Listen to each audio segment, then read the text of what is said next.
this thing that you call your work, this thing that you basically spend your life doing, how satisfied are you doing it?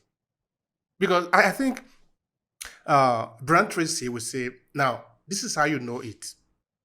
If money was not the issue, if just now you could win 5 million naira or 50 million naira or $50 million, and this is tax free, you're not going to pay anything for it. And maybe the doctor tells you, oh, for some strange reason, you are going to die in the next 10 years. Now you don't have any limitation. You have money, you have everything, but you have limited time, because really we do have limited time. What are you going to do? This is a very critical question. It is. And a lot of people would then prioritize instantly. Money isn't a barrier, other commitments or whatever isn't a barrier. What would you go for? And that's when people will be in a position mentally where they think, I'll go for what my dreams are. So, some of the barriers that hold people back, you've got common things like, maybe a lack of self trust. So, if I should go for what I want, would I be able to pull it off? Yes. Would I be able to do it? Other people around me seem to be pointing me in one direction. They've been doing that maybe since I was a child. Now I connect with what I think I might want. Do I want to head in that direction? Would I really be able to do it? Then it comes under that limited perception of self. And a lot of different things can come under limited perception of self. There can be a lot of attention to please other people, like we're saying. There's negative comparison. Obehi has achieved so much. He's written 5 books. He's published la di da. He's got a podcast. He knows different people in high places across the world. He's with all these government officials, and he's comparing. So that limits how much people can accomplish as well. What are some of the other barriers? A fear of failure, negative self-talk, trouble asking for help. A lot of people don't want to come across as though they don't know what they're doing or they need help. So they struggle asking for help. But here are the issues that matter in terms of mindset work and in terms of self-understanding. A lot of people may be experiencing repeated failure and setbacks. When you've transitioned into a new setting, a new context where you become what you fit into this expression, diaspora, you're not in your homeland. A lot of things are different. I remember recently being a part of a forum that was looking at inclusion, diversity, and belonging. And I realized for myself for the first time, issues individuals from the diaspora have around inclusion, equality, diversity, I don't have the same perspective or experiences as they do.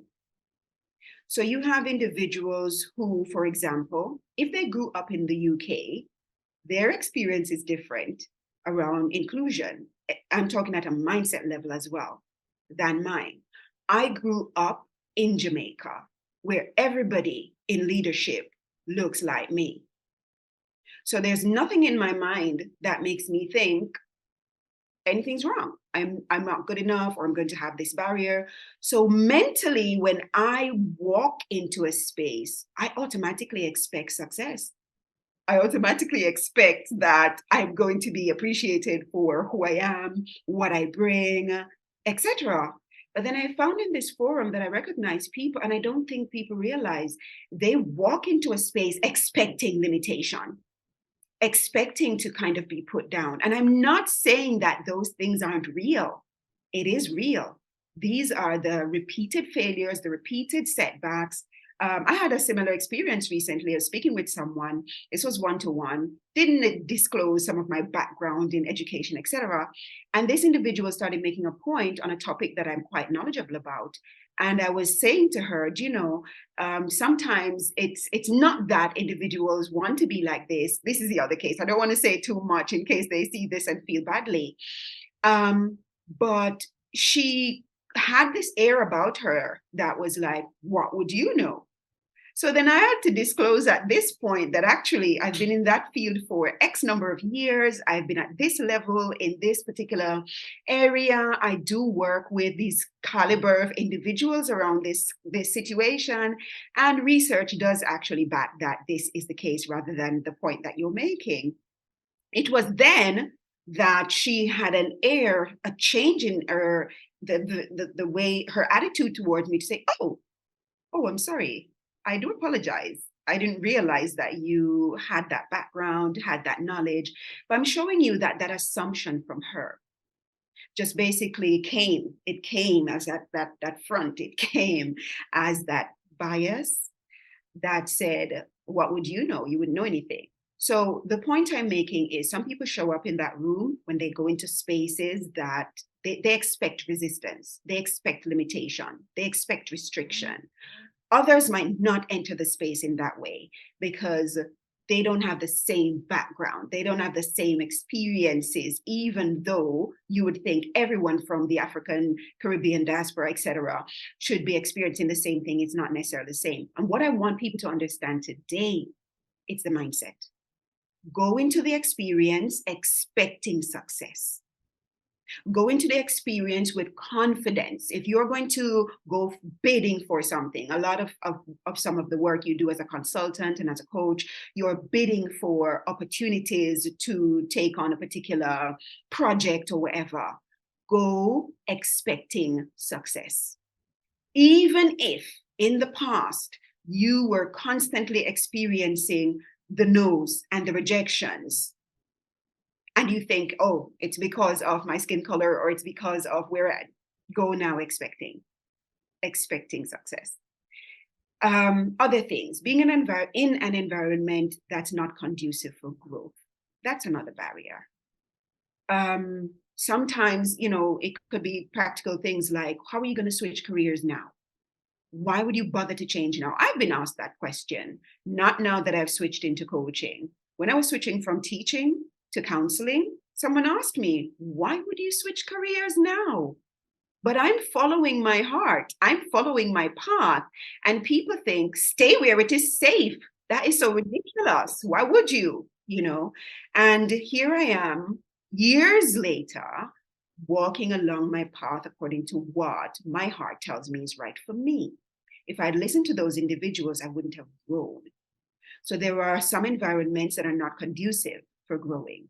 And coaching helps you to really recognize some of those more covert kinds of limitations.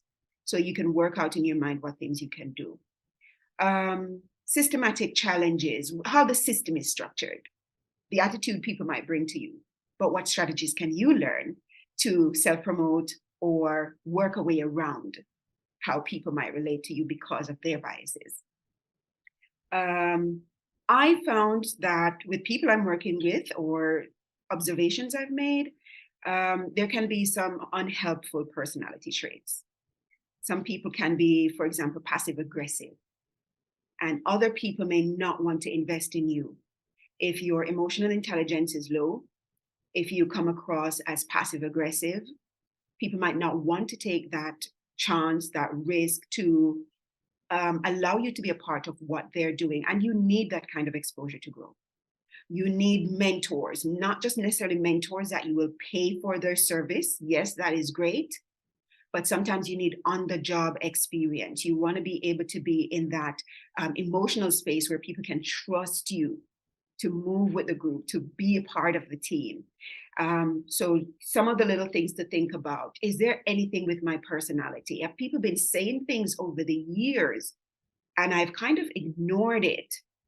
But now I'm in a place where actually 5 people have said that over the last 3 years. 15 people have said that over the last 7 years. What is there about this particular trait? They say I get puffed up if they correct me about something. They'll say I stamp, I close doors, I very difficult to communicate with after someone else might share an opinion that might be different to mine. What are some of the personality traits that might limit you? Because those point to what's going on in your mind. And that's why I'm raising these particular ones, because it is what is happening in the mind that's creating the problem. Unhealed trauma.